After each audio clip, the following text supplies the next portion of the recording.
ko to, guys. Yan, para makita nyo na.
Kainit naman ngayon dito.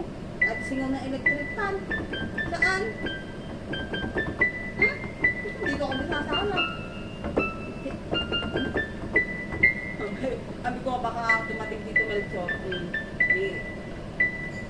Hindi ba dadating? Magtatanong si Pomo kung makakain na ako yung dito. Nakapain naman ako ng kanin. Ako yung mas gusto pala nila sa Pinas. Kada ako kubot ang kanin. Yung mga nasa pusa.